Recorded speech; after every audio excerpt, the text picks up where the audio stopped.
अस्सलामु अलैकुम वरहमतुल्लाहि वबरकातुहू। सल्लु अलल हबीब सल्लल्लाहु तआला अला मुहम्मद सल्लल्लाहु अलैहि वसल्लम। आपके सामने डॉक्टर एम आई कादरी आज आपके सामने एक अहम, इंतहाई नायाब और नादर चीज़ लेकर आया हूँ, जो कि तकरीबन हमारे पास जब मरीज़ आते हैं तो उनकी ये शिकायत होती है कि हमारे अंदर अमसाक की कमी है, मर्दाना कमज़ोरी है या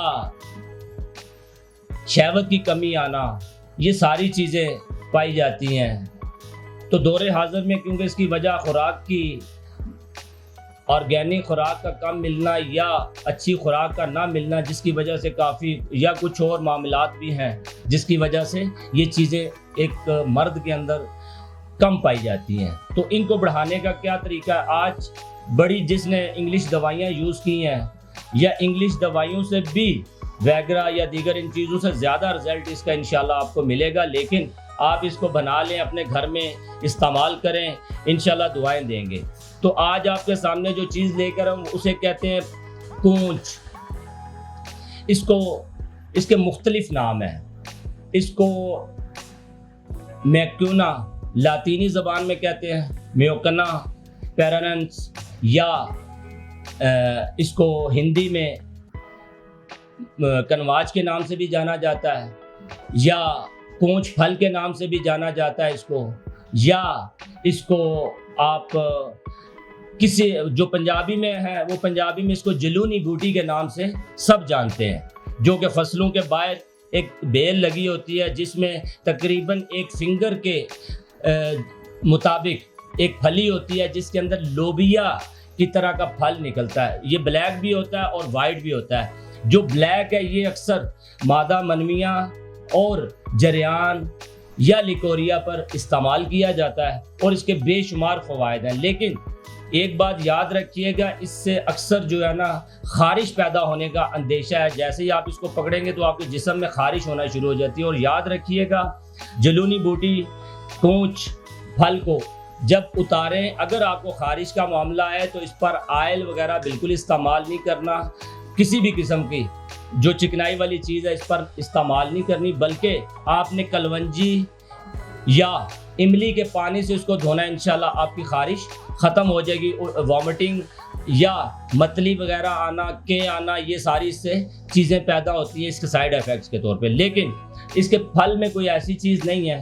हाँ, इसके फल का जो छिलका होता है वो थोड़ा सा हार्ड होता है, सख्त होता है। आपने उसको क्या करना है, कूंच का फल ले लें, उसको रात आपने गाय के दूध में भिगो कर रख दें, सुबह उसको दूध से निकालें और उससे थोड़ी देर के लिए, आधा पौना घंटा या घंटे के लिए आप धूप में डालें ताकि फंगस से बच सके। उसको निकाल कर दोबारा आपने उसके ऊपर से जो छिलका है वो उतार देना है। उसका जो काला सा छिलका होगा, उसके ऊपर कवर होगा, उसको आप उतार दें और इसको पाउडर कर लें। पाउडर करके इसमें बोर्ड, बरगद जिसे कहते हैं, उसका दूध शामिल करें। जब ये दूध इसमें शामिल हो जाए तो आप इसको छांव में खुश्क करने के लिए रख दें। जब इसमें पूरा दूध खुश्क हो जाए, बोर्ड का दूध, तो आप उसको निकाल कर उसकी दोबारा से 3 पहर रगड़ाई करें, यानी कि 3 घंटे या 4 घंटे आप उसकी रगड़ाई कर लें। उसको पाउडर दोबारा सफूफ की सूरत में तैयार कर लें और इसे मर्द, सिर्फ बालिग मर्द इस्तेमाल करें। और सिर्फ इसकी खुराक क्या होगी, 5 ग्राम या 6 ग्राम। छोटी चाय की जो चम्मच होती है ये आपकी 6 ग्राम की बनती है। इस मिकदार में आप इसका सफूफ शाम को लेंगे। इसका सर्द मिजाज जो है, सर्द है इस दवाई का, इसलिए इसको रात को नहीं लेना। इसको या तो सुबह के टाइम लेना है दूध के साथ, और अगर सुबह ना ले सकें तो असर के राउंड अबाउट इसको लिया जा सकता है दूध के साथ। किसके, गाय का दूध मिल जाए तो ज़्यादा बेटर है। अगर ना मिल सके तो आपने किसी भी दूध से, किसी भी किस्म के दूध से आप इसको ले सकते हैं। भैंस का भी दूध हो सकता है, बकरी का भी हो सकता है, या गाय का दूध, जो आपको अवेलेबल हो उससे आप इसको इस्तेमाल करें। हाँ, जिनके अंदर पहले से पावर बेटर है तो वो इसको पानी के साथ भी ले सकते हैं, इंशाल्लाह उनको फ़ायदा होगा। ये वो ऐसा नुस्खा है जिससे बूढ़ा मर्द भी वापस जवानी की तरफ पलट कर आएगा।